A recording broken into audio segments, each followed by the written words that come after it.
Hi, I'm Duncan from Fishhead, and today we're looking at the Zenaq Defi Muthos Accura 95H. This one is the Ocean Guide version, which has the more standard Fuji reel seats and a more conventional guide train. So we've got the MNSG heavy duty guides, and we also have initially MNSGs and then switch over to K guides towards the tip. So we have a few less guides on the rod, which helps to keep everything feeling nice and light and easy going. But yeah, if you want to check out the RG guide video, you can see how that differs with the whole setup. But if you prefer a more conventional guide setup, then this is a great way to go. Also, if you're running really heavy leaders and big bulky leader knots through the guides, the MNSG guides do behave a little bit better when you're sort of running, say, 150, 160 and heavier leaders.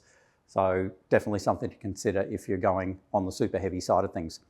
Now, the Accura 95H was introduced after the two 100 models. So the two 10-footers, they dropped back to the 95H. And the reason being is that they wanted to fit something that had close to the power of the double H models, but still felt light in the hand like the single H models. So hence now we have the 95H. So at the tip, you've still got a light tip, nice and soft, still cast down to that 30-gram range, which is similar to what you would find on the 100H, which we've also reviewed. But then as you go through the rod, it ramps up a little faster through here and ends up just a little bit more powerful, approaching the power of the double H version down in the butt. Yeah, we should go and see how it casts. We've got the FCL Larbo CSP 110 IFS in the sinking, which is about 38 grams. Minimum cast weight on this recommended is 30 grams. So this should be just comfortably within the minimum weight. Should cast quite nicely. Yeah, very easy. Pretty comfortable at that weight. Immediately you notice the difference compared to the 10-footer having that slightly shorter tip. Just a little bit punchier in the cast, and yeah, a little bit easier to swing as well when you're sweeping it. So 10-footer gives you definitely some advantages with working around swell, clearance around rocks and stuff like that. Also a lot of the shore jiggers like the 10-foot length for working the metals, but definitely can feel here for twitching the minnows and stick baits. Straight away the 9'5" has a great feel to it.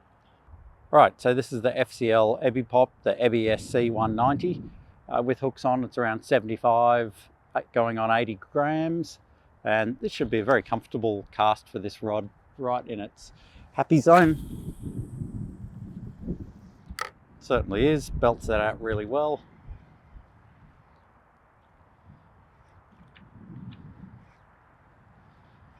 Really rips that popper too. So there's enough mid stiffness there to get it blooping very, very well, very easy. Not ripping it out of the water, which is nice. So sometimes when you get the long stiff rods, they tend to pull the poppers and stick baits out of the water, but there's enough softness here to help cushion it and keep it stuck to the water. FCL CSP 220 floater, floating stick bait, weighs with hooks on around 125, 130 grams.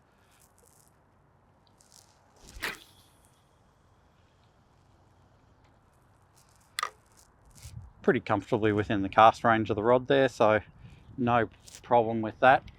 Loads the rod fairly fully once you're getting to this level. You can feel it flexing all the way down.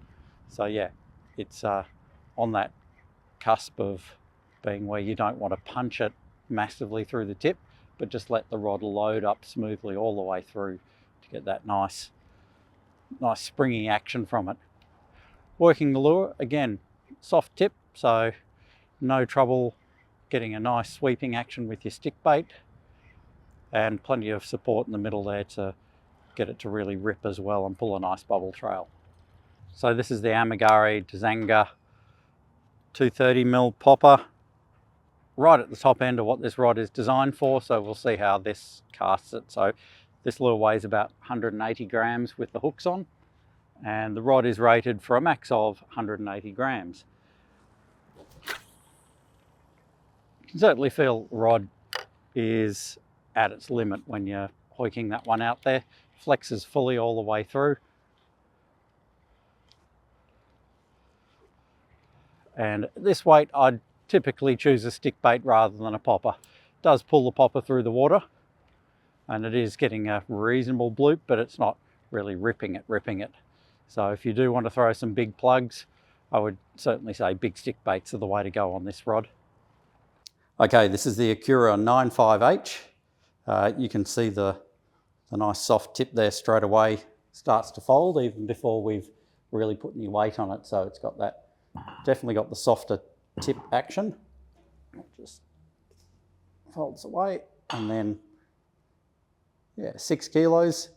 Definitely at the top end of its comfort level for the deadlift, but yeah, handles it quite nicely. And you can see the flex all the way through. That tip really folds away, and then the load being taken down there just below the joint, or between the first and second guides, it really starts to firm up. All right, so from the casting and lifting tests, you can see that it does actually cast a very wide range of lures quite well. It's surprisingly good going from so light to so heavy. It also lifts some pretty decent weights. It's not quite as powerful as the Double H model, but it's, yeah, sort of 90% there. So super versatile. Where you might find it's not quite as useful for guys who need that extra length on the rocks. So the 9.5 length might not be quite enough for some people working around rougher conditions where you got lots of bommies in front of you or breaking waves to steer your line through. Also, some of the people who, guys who do a lot more shore jigging, sometimes they prefer the 10-foot length to get a nice action out of their shore jigs. But if you're looking for that versatility where you want to keep the feel of the rod nice and light, like a single H rod, but have that power to tackle some larger pelagics, like say, yeah, GTs, tunas, kingfish, that big mackerel, that sort of thing. Certainly it's a great way to go. So you can cover a whole lot with the one rod. Yeah, definitely recommend it for working a lot of the stick baits and minnows. The shorter length does make it easier on the body for twitching and doing more technical retrieves. So that certainly works in your favour. But yeah, as I said before, slightly shorter length does have some downsides for some people. But definitely can recommend this as an all-rounder rod for chasing. You can tackle anything from, yeah, tailor and salmon, little bonitos at the light end, right through to some pretty serious land-based game fish. So yeah, really good versatile rod. Okay, thanks very much for watching. We'll be back again next week with another video.